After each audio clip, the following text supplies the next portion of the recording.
Welcome student in this YouTube video which is based on the chapter development part 2. In the previous part I told you that what is development and what are the development goals of people, why they are conflicting sometime, and what are different type of goals, income goals, other goals, and many other things.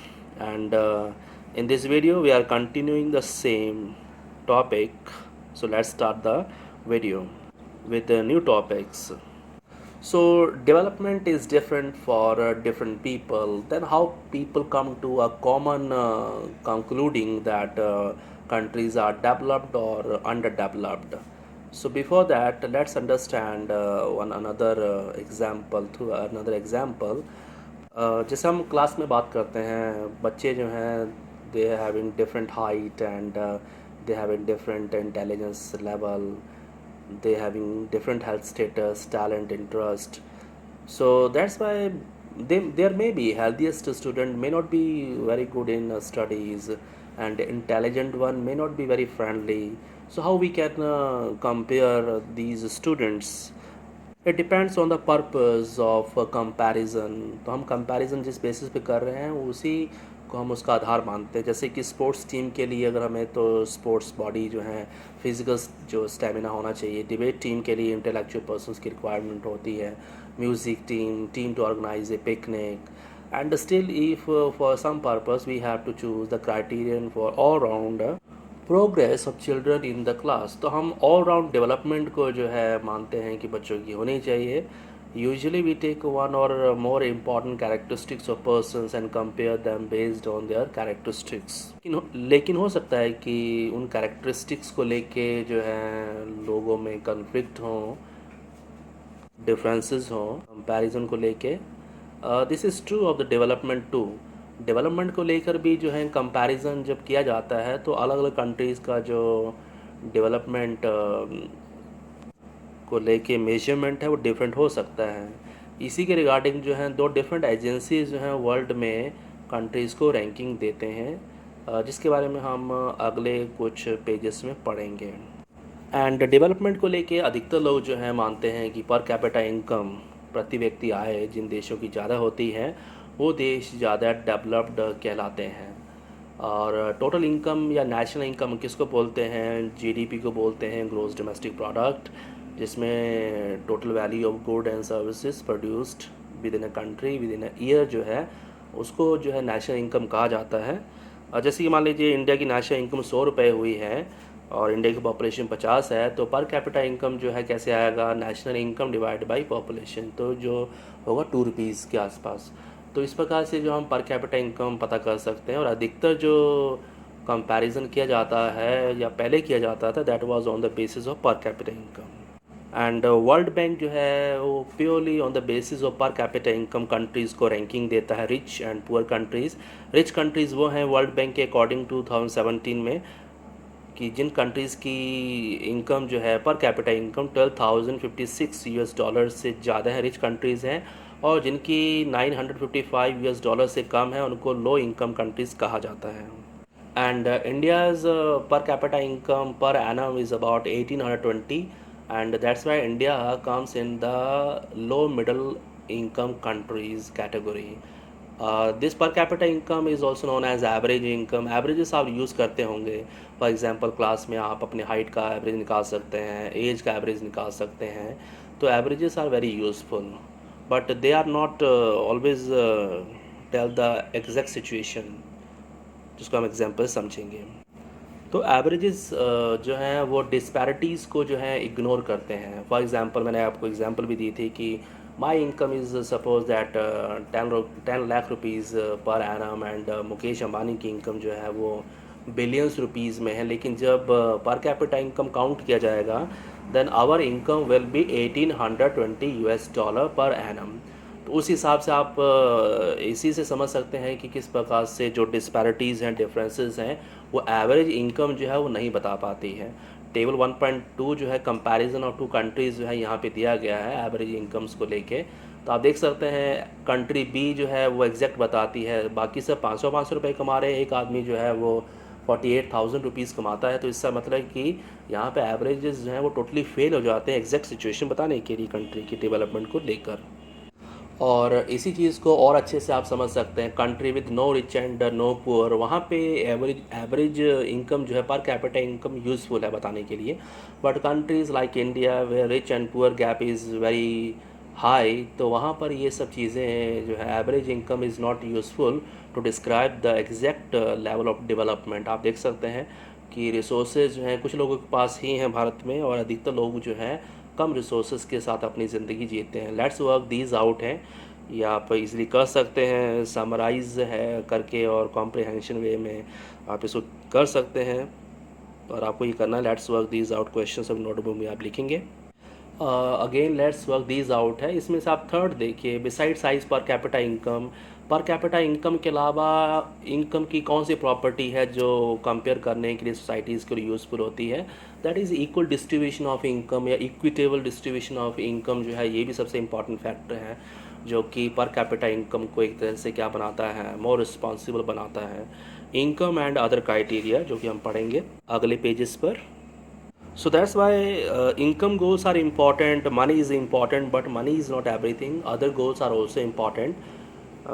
तो इसी basis पर जो है दूसरी agencies जो हैं वो countries को रैंकिंग देते हैं। आप यहाँ पर देख सकते हैं टेबल 1.3 हरियाणा, केरला और बिहार के बारे में यहाँ पे बताया गया है। हरियाणा की जो पर कैपिटा इनकम है वो केरला से ज़्यादा है, but even then the Kerala's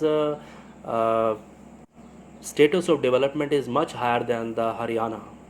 लेकिन इस टेबल को देखकर आप क्या बताएंगे? आप यही बताएंगे कि हरियाणा जो है वो मोर डेवलप्ड है, जबकि ऐसा नहीं है। तो ये सब कैसे होता है, ये हम अगले पेजेस पे समझेंगे। सो पर कैपिटा इनकम के हिसाब से तो हम हरियाणा को जो है वो मोर डेवलप्ड स्टेट का टैग दे देंगे, और बिहार को लीस्ट डेवलप्ड स्टेट का टैग देंगे। लेकिन अगर हम बाकी चीज़ों को कंपेयर करते हैं, अदर डेवलपमेंट क्राइटेरियाज़ को देखते हैं, जैसे कि life expectancy, literacy rate, net attendance ratio, तो वहाँ पर केरला जो है वो बेटर परफॉर्म करता है हरियाणा से। That's why Kerala is more developed state than Haryana and Bihar. तो ये जो अदर क्राइटेरियाज़ हैं उनके बेसिस पर कंट्रीज़ को भी रैंकिंग दी जाती है। यहाँ पर टेबल थोड़ा सा दिखाई कम दे रहा है, तो आप you can take the help of book also to understand the table. Expectancy ये सब चीज़ें भी आपको अंडरस्टैंड करनी है उसमें से देखकर। सो टेबल को कंपेयर करते हैं तो we find out that in Kerala per 1000 children born 12 died before completing 1 year of age. इसको हम IMR भी बोलते हैं, इन्फेंट मोर्टेलिटी रेट, कि 1 साल से पहले कितने बच्चे 1000 चिल्ड्रन जो लाइव बर्थ हुए उन पे मर जाते हैं, उसको हम कहते हैं IMR, जो केरला का कम है। और सबसे ज़्यादा अगर देखें तो वो बिहार का है। Haryana the proportion of children dying within 1 year of birth was 36। तो इस प्रकार से हम समझ सकते हैं कि हरियाणा जो है वहाँ पर हेल्थ फैसिलिटीज़ उस प्रकार से डेवलप्ड नहीं हो पाई हैं। Then now try to think of parent who children die before they even celebrate their first birthday. Now painful it must be to these parents. Next, note the year to which this data pertain, 2016. So we are not talking of all time. तो मतलब 2016 का ये data है, हम 70 साल पहले की बात नहीं कर रहे हैं। तो उस हिसाब से हमें क्या बात चलता है कि हेल्थ फैसिलिटी जो हरियाणा में है उतनी नहीं है जितनी कि केरला में है। Then other criteria is literacy rate और net attendance ratio. Net attendance ratio के हिसाब से देखिए कि बिहार में 14 और 15 एज ग्रुप के जो बच्चे बिहार में स्कूल अटेंड करते हैं बियॉन्ड 8th, उसमें से half of the children disappear या मिसिंग, वो स्कूल ही छोड़ देते हैं। तो इस हिसाब से आप समझ सकते हैं कि वहाँ पर लिटरेसी रेट जो है कितना कम होगा। नेट अटेंडेंस रेशियो से हम ये पता कर सकते हैं। लिटरेसी रेट क्या होता है कि anybody who is above 7 years of age and can read, write and speak in a language called literate, उसे हम पढ़ा लिखा कह सकते हैं भारत में। तो उस हिसाब से बिहार की स्थिति तो और भी ख़राब है। पब्लिक फैसिलिटीज़ जो हैं यहाँ पे सबसे इम्पॉर्टेंट होती हैं, क्योंकि अदर फैसिलिटीज़ अगर हम बात करते हैं the poor people can not afford these facilities. और केरला जो है इसी मामले में सबसे बढ़िया है कि Kerala have given public facilities to people, and that's why they are enjoying these better status in health and education. So we can say that per capita income is not adequate or tell us the exact level of development. and every citizen need these kind of facilities. Poor people cannot afford these, like pollution free environment everybody's need, and unadulterated medicines unless you can afford to shift to a community that already has all these things. Money may also not be able to protect you from infectious disease unless the whole of your community takes preventive steps. तो मतलब आज जैसे आप corona का time चल रहा है, कोविड-19 का टाइम चल रहा है, जिनके पास पैसा भी है वो भी इस बीमारी से नहीं बच पा रहे हैं, तो इस कम्युनिटी जो है यहाँ पे इन्वॉल्वमेंट रहती है, तो पूरी कम्युनिटी को जो है इनका बेनिफिट जो है होना चाहिए पब्लिक फैसिलिटीज़ का. Actually for many of the important things in life the best way also the cheapest way, यह पब्लिक फैसिलिटीज़ जो सरकारी सुविधाएं में मिलती हैं, is to provide these goods and services collectively. Just think will it be cheaper. And there are some examples. जैसे मान लीजिए आप अपने गांव में अकेले ही पढ़ना चाहते हैं, स्टडी करना चाहते हैं, बाकी कोई स्टडी नहीं करना चाहता है, तो ऐसे में कौन सा प्राइवेट स्कूल वहाँ पे ओपन होगा, है ना. और इस हालात में जो है आप इसीलिए स्टडी कर पाते हैं, क्योंकि सस्ते में स्टडी कर पाते हैं, क्योंकि आपके गांव के बहुत सारे बच्चे जो है स्टडी करना चाहते हैं. दैट्स वाई एक कॉमन फैसिलिटीज़ जो है गवर्नमेंट स्कूल के रूप में जो है या प्राइवेट स्कूल के रूप में जो है वो प्रोवाइड की जाती है. Even now in many areas, children, particularly girls, are not able to go to high schools because the government and society has not provided adequate facilities. Bharat में जो है लड़कियों की शिक्षा दर जो है इतनी ज़्यादा नहीं है, इसके लिए सरकार और समाज दोनों ही जो है उनको वो फैसिलिटीज़ नहीं प्रोवाइड कर पाए हैं. केरला में लो इन्फेंट मोर्टेलिटी रेट है, क्योंकि केरला में basic health and education facilities बहुत ही स्ट्रॉन्ग है, और कुछ स्टेट में पीडीएस सिस्टम बहुत ही स्ट्रॉन्ग बनाया गया है, जिससे कि वहाँ पर मेल न्यूट्रिशन जो है उसके लोग कम ही शिकार होते हैं. लेट्स वर्क दीज आउट जो है आपने खुद करना है इसको, और ये आपकी नोटबुक में आप करेंगे इसको. लेट्स वर्क दीज आउट में इन तमिलनाडु में 90% लोग जो हैं जो गांव में रहते हैं राशन शॉप से अनाज खरीदते हैं. वेस्ट बंगाल में 35% ही लोग जो हैं वो ऐसा अनाज खरीद पाते हैं. तो where would people be better off and why? Definitely Tamil Nadu, because they are getting the ration or grains on a low rates, yeah, less prices. That's why they can afford grain, and they will not suffer from hunger. So that's why Tamil Nadu is definitely better off than Bengal. Then activity 2 है study table 1.5 carefully. ये आप activity भी notebook में करेंगे. Last जो table आपको दिया गया था उसी की बेसिस पर ये कुछ डेटाज़ हैं, आपको ये निकालने हैं और आपको डेटाज़ फाइंड आउट करके इसमें फिल करने हैं. तो आपके लिए ये एक्टिविटी है, इसको आप ज़रूर करिएगा नोटबुक में. तो केरला में सबको राशन मिलता है, अनाज मिलता है, वो भी सस्ती कीमतों पे मिलता है, तो वहाँ के लोग नेचुरली उनका बीएमआई जो है सबसे बढ़िया होगा. बीएमआई कैसे पता करते हैं, बॉडी मास इंडेक्स कैसे पता किया जाता है? तो इसका फॉर्मूला है BMI is equal to kg kilogram divide by metres square. मतलब हाइट को जो है वो स्क्वायर मीटर्स में जो है हम पता करके उसको जो फाइंड आउट कर सकते हैं. तो एज के हिसाब से इसके अलग अलग क्राइटेरिया बनाए गए हैं. 18.5 से अगर कम किसी का BMI है तो वो अंडर नरिश्ड है, अगर किसी का 25 से ज़्यादा है BMI तो वो ओबीज मोटापे का शिकार है. और आप अपना BMI जो है पता कर सकते हैं और अपनी नोटबुक में लिख सकते हैं कि आपका BMI क्या है और कैसे पता किया जाता है इसको. तो आपके लिए ये एक्टिविटी भी है, अपना BMI पता करिए. Then human development report. Once it is realized that even though the level of income is important, yet it is inadequate measures of the level of development. तो पर कैपिटा इनकम अकेला जो है वो डेवलपमेंट स्टेटस को नहीं बता सकता है, और इसीलिए इनकम एंड अदर क्राइटेरिया जो इसमें शामिल किए जाते हैं. यूनाइटेड नेशन डेवलपमेंट प्रोग्राम करके एक रिपोर्ट पब्लिश की जाती है हर साल, और उसमें जो है पर capita income and other criterias को जो है शामिल किया जाता है. एक टेबल है जो यहाँ विजिबल तो नहीं है, लेकिन आप अपनी बुक में देख सकते हैं उसको, और उसके हिसाब से कंट्रीज़ को HDI ह्यूमन डेवलपमेंट इंडेक्स की बेसिस पर रैंकिंग दी जाती है. India given 130 rank in UNDP report. It's very surprising that a small country like Sri Lanka is much ahead of India in every respect, and a big country like our has such a low rank in the world. Table 1.6 also shows that though Nepal and Bangladesh have low per capita income that of India, yet they are better than India in life expectancy. So इन्हीं चीज़ों पे जो है human development index जो है वो जारी किया जाता है, और ह्यूमन डेवलपमेंट रिपोर्ट जो है वो जारी होती है. But by prefixing human to development it has made it is very clear that what is important in Development is what is happening to citizen of a country. It is people, their health, their well-being is most important to consider human development. Then sustainability of development. Development sustain रहे, ये सबसे ज़रूरी चीज़ है. Suppose for the present that a particular country is quite developed. America की बात करते हैं, बहुत डेवलप्ड है, लेकिन फ्यूचर में अगर उसके पास रिसोर्सेज नहीं होंगे तो वो जल्दी से ही अंडर डेवलप्ड कंट्रीज़ की कैटेगरी में आ सकती हैं. तो इसलिए लेवल ऑफ डेवलपमेंट को सस्टेन करना is very important. We have not inherited the world from our forefather, we have borrowed it. और हमारी रिस्पॉन्सिबिलिटी है कि फ्यूचर जनरेशन के लिए एक clean and full of resources जो हैं वो एनवायरनमेंट जो उनको दे के जाएँ. हम ग्राउंड वाटर की बात करते हैं इंडिया की, तो आज से 25 साल पहले पानी की कोई ख़ास कमी नहीं थी, लेकिन आने वाले 25 साल के बाद भारत में वाटर स्केर्सिटी जो है वो अलार्मिंग स्टेज पर होगी. तो हम फ्यूचर जनरेशन को उस समय कितनी मुश्किलें फेस करनी पड़ेंगी.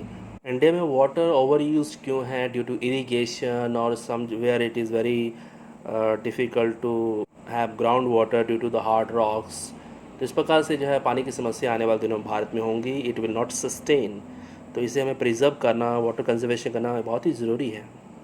ग्राउंड वाटर जो है रिन्यूएबल रिसोर्स है, रिन्यू होता है. तो एक्चुअली स्केर्सिटी की समस्या कहाँ से पैदा हो रही है कि we are over using the water, we are wasting the water. That's why there is a scarcity of water, there will be scarcity of water in future.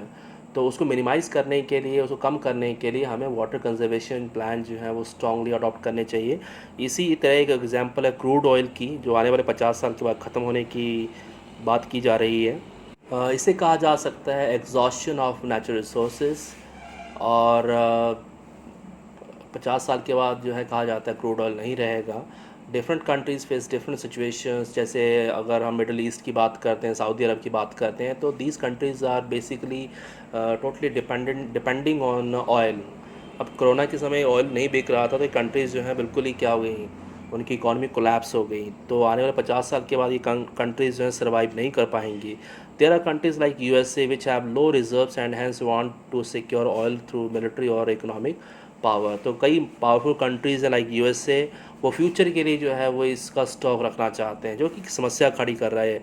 आप कह सकते हैं कि they are over demanding the oil, जो कि बाकी देशों के लिए एक समस्या खड़ी करेगा और फ्यूचर में उनके लिए ये अवेलेबल नहीं रहेगा. ये टेबल है जिसमें क्रूड ऑयल रिजर्व्स की बात की गई है. सबसे ज़्यादा मिडल ईस्ट में ही है ये जो ऑयल है. तो यहाँ बहुत बड़ा सवाल पैदा होता है कि सस्टेनेबिलिटी को लेके कि डेवलपमेंट का नेचर और प्रोसेस ऑफ डेवलपमेंट जो है कैसा होना चाहिए. Is crude oil essential for the development process in a country? Discuss. Yes, it is very important, क्योंकि अधिकतर ट्रांसपोर्टेशन और मशीनरीज जो हैं वो इसी से जो है वो ड्राइव होती हैं. And India has to import crude oil. What problem do you anticipate for the country looking at the above situation? तो भारत जैसे देशों के लिए समस्याएं होंगी कि तेल महंगा हो जाएगा, एवरीबडी कैन नॉट अफोर्ड, महंगाई बढ़ जाएगी. So that's why environmental degradation भी नहीं होना चाहिए. तो सस्टेनेबल डेवलपमेंट एक तरह से आप कह सकते हैं कि without harming to the environment and keeping the resources, saving the resources for future generation, it is sustainable development. तो हमें सोच समझ कर जो है रिसोर्सेज का यूज़ करना है. ये भी एक इम्पॉर्टेंट फैक्टर है. डेवलपमेंट हो जाती है, उसको सस्टेन करना भी एक चैलेंज है. सो डेवलपमेंट के को लेके डिबेट जो है वो जारी रहेगी आने वाले समय में. हो सकता है कि सस्टेनेबल डेवलपमेंट के साथ कोई और नया कंसेप्ट जो है डेवलपमेंट में ऐड हो जाए, बेटरमेंट में ऐड हो जाए. इसके बाद एक्सरसाइज है, और एक्सरसाइज आप चैप्टर में से सारे आंसर आपको ये फाइंड आउट करने हैं. ये आपके लिए एक्टिविटी है. वीडियो काफ़ी लंबा हो गया है ये, लेकिन मुझे उम्मीद है कि आप अगर आपने ये चैप्टर अच्छे से पढ़ा है तो आप इन सभी क्वेश्चन आंसर्स का जवाब जो है इजीली दे सकते हैं. जैसे why is the issue of sustainability important for development? It is due to the future generation, due to water, underground water problem in India, scarcity will be there in future. तो sustainable development जो है वो ज़रूरी है, जिसमें हम environment को भी पॉल्यूट ना करें और फ्यूचर जनरेशन के लिए रिसोर्सेज को बचा के रखें. तो आप ये चैप्टर थोड़ा सा रीड करिए उसको एक बार, और जो एक्टिविटीज़ आपको बताई गई हैं वो पूरा करिए. एक्सरसाइज के क्वेश्चन आप करिए उसके, और इसी की बेसिस पे एक टेस्ट होगा. तब तक के लिए थैंक यू.